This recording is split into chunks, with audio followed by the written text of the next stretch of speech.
BioWare's known for these, fantastic characters people really identify with. So can you tell me a little bit about the journey from initial conception all the way through to the final game? Character creation is it takes a huge amount of iteration on the part of many departments to really come with a finished and believable character that people will identify with. Each time the breach expands, your mark spreads, and it is killing you.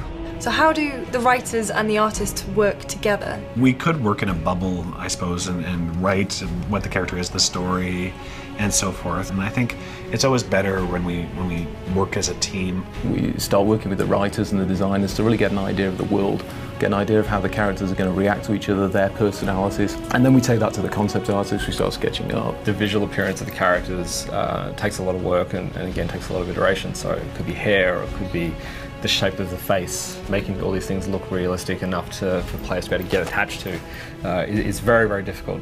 But you definitely see it sort of moves along, and then suddenly it's like bang, and it's unreal, and you're like, wow, that's amazing. Aren't you charming? So you have that eureka moment where the character just sort of appears. I think you really do when and it's often actually quite late in development when there's a lot of tech that's been built and a lot of animation's been done and the voice actors have been working, and then at some point you look at it one day and you're like, you look at the next thing and you're like, wow, that's actually amazing. The key is to try and get inside the character and figure out what their personality is and how that's going to manifest itself in a physical way. We have a great new character in Dragon Age Inquisition called Iron Bull. He's a Qunari warrior, and being Qunari, he's huge and muscular. Iron Bull, I presume. Yeah, the horns usually give it away. And he has some wonderful lines as well. He's voiced by Freddie Prinze Jr. He's brought a wonderful amount of personality to the character. And all these things go into the kind of iterative melting pot that the artist can work with.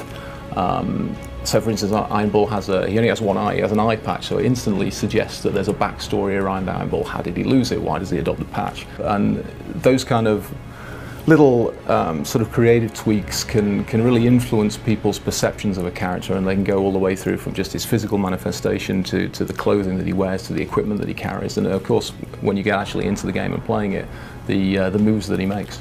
They'll put a detail on a piece of concept art and some part of their clothing, which they thought that might be interesting, and then we'll see that and we'll go, hey, that's kind of neat, and we'll sort of springboard off of that. There's a lot of stress that builds up as you make these games, and everyone's working so hard and you want everything to be perfect. So when you see things finally come together, whether it be characters or whether it be environments or story or acting, whatever that thing is that you just really want to nail, finally gets there, it's incredibly rewarding.